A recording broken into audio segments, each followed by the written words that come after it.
Divorced Dad Diaries, day 75 and 76. Woke up late on Monday at the fresh time of 8:30 in the morning. Not because I'm slacking off from work, but because I had actually applied for leave just to have a morning off, effectively, in advance, because I knew that I was going to be shattered this Monday.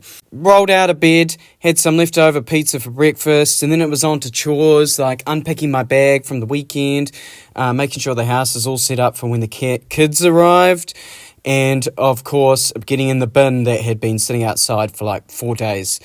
But once that was all done, it was time to go get my usual coffee from the usual spot, because I had to go out and get groceries, because past me said that future me just needed to harden up and do the groceries. But in my opinion, as future me, I think past me was just being a little bitch and needed to harden up and go and do the groceries, instead of just being like, oh, I'm so tired.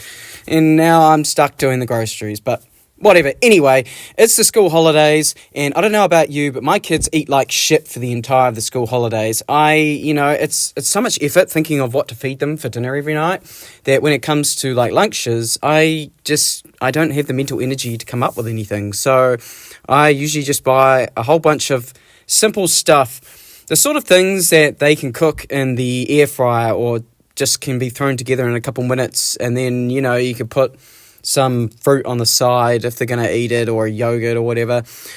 Just simple stuff, really. Once all that was done, I had a bit of time to get home, unpack, and then play a bit of Xbox until I went and picked up the kids from the ex's house and brought them over with all their stuff for the holidays. And then my auntie and uncle and my cousin, who we went to the zoo with the other day, came over for dinner. Growing up and in primary school, I remember there was always that kid who would be like, my cousin's in the army and he can beat you up, or my cousin's a cop and he's going to arrest you, or whatever. That was never me, because I didn't have any cousins. My dad is the oldest of his siblings, and my mum was the middle child, and they had kids young and their siblings didn't, or like in the case of my uncles, they're only about 10 years older than me, so if they were having kids that young, it would have been an issue. So I didn't get my first cousin until I was like 10 years old. And because of that, when I look at my cousins now, it's like, I'm the 30-something-year-old divorced guy with kids, and they're like going to high school, going to uni, or just sort of starting their early adult life. So in the case of my cousin who's coming here today, I believe she's only like just started high school. Meanwhile, like my son is going to start high school in like 3 years. God, that makes me feel so old. Either way, there's like an almost 20-year difference between us, and only a few-year difference between her and my kids. So they message on Facebook and have been for some time using Messenger Kids, and they play their little drawing games there, and it's just very cute. So it's really exciting that they finally get to meet each other in person. So when they arrived, they came with a couple fillets of fresh hoki, which is wonderful. So I made up a beer batter, although while I was mixing it, the whisk broke. I guess that's what happens when you buy cheap, so got to put a whisk back on the list.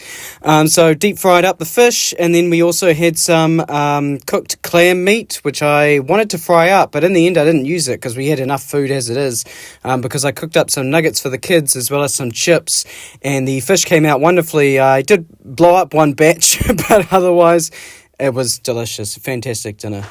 Although one thing I learned from this experience is that I don't have enough like serving dishes.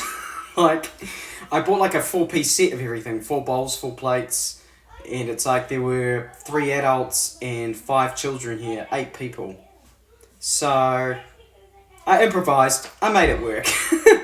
I'm going to go now, and I will catch you on the flip side.